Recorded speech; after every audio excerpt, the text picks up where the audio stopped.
Hello, everyone, and another special edition of the franchise tag Overtime. And today I'm joined by once again, but this time as the lead back in the XFL, Abram Smith. How you doing, Abram?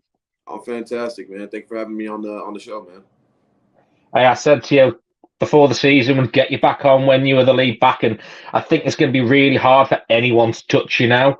Over 300, I think it's 331 yards you're clear of the next Yeah, best man. running back. For me, I Uh, mean, my dad don't know. He kind of keeps track of all that and kind of tells me, during the game, he's sitting in the stands or sitting at home. He kind of just texts me at halftime, telling me what I need to do. Yeah, I think it is like 331 yards, which is incredible when you think about it. So I'm going to ask you this question. How's this season gone for you? I mean, it's going great. I mean, you can kind of see. I mean, you said you yourself, leading rusher. I think the team's doing, phenomenal. We got that balance going now. We got a pass and a run game. So you kind of got to respect both. I feel like right now a lot of people are respecting more the run game, and that's opened up the pass game. So Jordan's looking really good. Yeah. The receivers looking like phenomenal, man. Oh, I was getting a lost you whole there for a phone second. call, man. Let me put this on Do Not Disturb, man. I'm so sorry. I got a It's all whole right. These phone things call. happen. But It's the reason why like we I was don't do it saying, live. yeah, you got like I said, you got Lucky Jackson out there, Stick Talk, doing his deal. You got Chris out there doing his deal as well. One on one, it's hard to cover those guys, and you got Yeah. Jordan back there directing. You got Derek. He was out there last week, and he does his own little deal. He balls out when he gets the opportunity. So just that pass game is opening up, and I'm loving that, and I'm loving seeing that out there. And you've mentioned the evolution of the offense this season, which you were originally a very heavy run based offense. You got you and Raquel Armstead, who together have been a really good dynamic running back duo. Um, what do you think has led to success of as the running back this season as a team? I think it's just more of like communication with the O line up front. You gotta talk about how they might be twisting, how the linebackers are fitting. Everybody's got different knowledge, different keys, different terminologies, and I think when you put two and two, three and two, three and three, whatever it might be together, Mm, you find out that hey, you put all these pieces together. There's no way that anybody can stop us if we know exactly what you're about to do. So I think when it comes to our offense, our offensive scheme, it's just a bunch of pawns out there, and we just gotta move them. How we want to move them. And one thing I found really good about your game this season is, to be fair, we've all known you are a tough running back who can make those tough runs. But one thing that's been really good this season is seeing your patience and your ability to find holes and wait for that timing. Why do you think your game has become so explosive this year? Not just for that hard nose style of running it down their throat, but also that little patience and finesse. Where do you think that's come from? I think it's just come from Q Rockwell. He's one of those guys. He's been in the league before. He's a vet. He's been there, so he's been like a mentor to me. Kind of just Mm, giving me feedback on how I might run, the holes I might hit. Like, hey, you might slow mm, down. But at the same time, I got the old line up front. Like, hey, set this up a little bit slower, and I'm gonna hook that, and you can get up out. yeah. So I think it's just like I said, it's experience. Different. People have different experience with different runners. So just picking up and kind of picking people's brains. Like, I mean, there was a couple times I'm pretty sure I was hot mic'd on the field, and I was kind of like, go to the old line, like, hey man, like I'm gonna slow this down so you can maybe Yeah. kick Buddy out, or you can hook this. So I think it's just the getting a full understanding of the game, really. And you mentioned about being hot mics because it's a very unusual thing within the XFL. We used to maybe one player being mic'd up when you're watching, say, for example, an NFL game. How mindful have you been of the mics being around you and the fact that a lot more of the team are wearing them and we can hear pretty much everything said? I mean, for us, for me, I am who I am at all times. I don't think I should change for whatever. I think me works. So having mics around, having cameras around, more cameras than usual. I mean, for me, it's like it kind of comes with the job, and Yeah, the end of the day, that doesn't matter. What you do on the field matters. yeah, What you produce, what I'm saying, what your performance matters. And that's what the cameras are there for, is to put on a great performance for the people at home, to give them a good time, get a little bit more show of character. Like, hey, we got these pads on, helmet on, you can't really see face, but when we take the helmet off, like, hey, I know, Buddy says something funny on the field, because of the mics. So Yeah. I think it's just, with all that, it kind of just comes with the actual job. And your personality has obviously shone through this season, not just as an explosive back, but a highly likable guy. Do you think that the experience of being on national television has elevated your stock, not just within the XFL, but potentially with, I'm going to call him the bigger brother in the NFL, because it's what they are at the end of the day. That's kind of what it's like, I think for me, I think it has. I think I would like to hope so. I'm putting all this work out here, and I think it's more of like the more we work, the more we win, the more like even for my yards and how like I'm producing. Like I'm not producing that by myself. It's more like the reads and the O line up front. So it's more like a team effort deal. So like if I'm doing good, the O line's doing great. Yeah. If I'm doing great, then that O line is phenomenal. I mean, it's they don't really get a lot of the shine. So, like, I think just, when it comes to stock-wise, I think the whole team is the more we win, of course, they're going to pick out of the winning, the most winningest team. Yeah. And obviously this season has gone very, very well. I think an 8-1 record does really shout to that. And bearing in mind, you had an overtime win at your final regular season game. How was the atmosphere there in a full Aldi field this weekend? Man, that was great. I'm telling you right now. I actually ended up getting me a beer snake chain at the end of the game. So, love the game, but I think I was more excited about the beer snake chain. But like you said, I mean, it was phenomenal out there, man. The fans, they were great. You can kind of see that beer snake. It looked a little bit more bigger this time. And, watching that go up, the lemons come out. I mean, it's when you play in Audi Field, I mean, there's no field that I can personally say like I think is better than our field, better than our fans.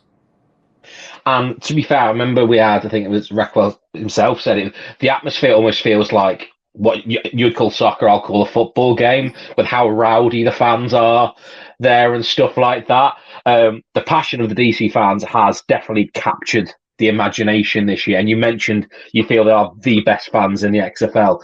How much of a motivating factor has it been having that almost like extra support there to boost you as a player? They're the 12th man out there. I mean, for us, you get hoops and hollers. You do something good. You go to the sideline. I mean, they're in your ear. They're yelling. They're telling you, hey, just they're like a hype man in a way. They're sitting up there yelling at you like, yeah, that's why that's why you're the best. That's why we're the best team. That's why this, that, and the third. And then again, the other teams out there and they're doing something. They're also they'll get out to the next as well. And like you said, it's like it's a soccer field. So the way in which the field is, I guess built, it's very rowdy in there. And those fans, man, the DC fans, they're like rabid dogs, man. And I love it. That's how we play the game. We're we're wild dogs out there. So just to have another 12th man, another set of wild dogs that are, looking in and have the same energy as us. I mean, there's no better team. I don't think no better fan base that has that. And this season, to be fair, what I think has been quite interesting as well is seeing the evolution not only of the playing staff but the coaches as well. And I think Coach Barlow has done a phenomenal job this season. How much of a testament do you think it is that the evolution of the team is down to him and the coaching staff this season? I think it's more of like players buying in to what's being coached, what's being taught. Players buying into Coach Barlow, of course. At first you don't have like that you just have like camp, but in the NFL you have like OTAs, and then you have camp, then you have more OTAs, and you have like the vet camp, and then but here we only just had camp, so it's like guys are like, the more we got into it, the more like, okay, we can win with this stuff, and I think guys bought into that. Guys bought into the culture, that winning culture. And to be fair, I'd say he's done a phenomenal job this season. And the fact that, say, you have gone 8-1, it must have been frustrating to lose the one, though. Oh, man. What did you learn? Who are you telling? What did you learn about yourselves from losing a game? Because you hadn't had that yet. What did you learn from that one loss? Because you always say your losses you learn more than your wins. Yeah, it's just the finish, keeping the gas, keeping the foot on the pedal, keeping that gas going. I think we get up. I mean, we score a lot of points. We shut the teams down, and we feel like it's gonna be, kind of like a little walk in the park. And I think as a team, we need to develop that put them away, kind of put the nail in the coffin type of deal. And as we lost that game, that's kind of what we, as a team, know we need to improve on. And I'll be honest, I think Orlando Guardians have been one of the more unlucky sides in the XFL this year because they have been in a lot of games. Like the amount of games they've lost by one score this year, which to be fair, I think is quite consistent across the league. I think there's a lot of one score games in the XFL, and having obviously that 9-point window does really help that. But obviously, it was an interesting one to see them finally get one over the line, which not for you guys. You guys obviously don't want that at all. But how have you found the dynamics of the North versus the South Conference? Because you've dominated your conference so far this season. But you seem to have had closer games with some of the Southern teams. Do you think there's any reason why that was? To be honest, I don't see or know a real reason why that was. I just think it's kind of like a win. How would you say it? Housekeeping here, bro. Sorry, somebody's knocking the door for housekeeping. But I think it's just the overall battle. I mean, it's another team out in front of you. It doesn't to us. It doesn't really matter. And for us, I like to think, I go to Game of Thrones all the time. I think we're the King of the North, so like, and which we are. So I think when you come play us, it's like welcome to the North. And we went down south for a little bit and kind of just, the heat kind of got to us. I don't know what it was really, but I think they played an overall good game, and they came out with the win, and I think they played phenomenal on my end. I have nothing but respect for that, and we came out and short week, but you got to answer that call. You got to ring that bell when the time comes. And obviously, it's the final game of the regular season this week. And your division is quite an interesting one because you've got two teams with the exact same record, both vying for that second place spot. So it's all up in the air at this point. There's no team that you think may have a slight edge at this point. Is there a preference of who you'd rather play? Oh, no preference at all. I mean, when you get in that rectangle, you know what I'm saying, get in between them hashes, between them numbers, sideline to sideline, it does not matter. I mean, we're going to go and we're going to play whoever it is that's out in front of us. And obviously, that home field advantage could be extremely important. As you say, the fans there are extremely loud. They're very passionate about their defenders. So how much of how much advantage do you think it is having the game at Aldi Field? I mean, I think you said it best. I mean, come play on our field, like that's, it's the castle. Come back to castle. We're going to defend that castle. So you come out there, not only is it just us, on the other side of the sideline, but you got rowdy fans behind you, literally on your neck. So, like, it's a hard atmosphere to kind of play in. And, a lot of people can't really vibe and can't really play when the pressure's on. So I think when you step in on the field, I mean, it's different mentality. You got to have that different mentality when you come to play us there. And the final league game, I say, is this weekend. You're up against the San Antonio Brahmas, which they're still playing for a playoff spot this week. Their fans are going to be up for it as well because there's a chance they can still make the playoffs this week. How much of a tough test are you expecting in San Antonio this weekend? I'm expecting them to give us, they're going to give us their best game. Like I said, they got a lot on the line, and we already clinched ours. But at the end of the day, we're not just going to, it's not something we're going to give to you. You definitely got to earn it. And like I said, we're going to them.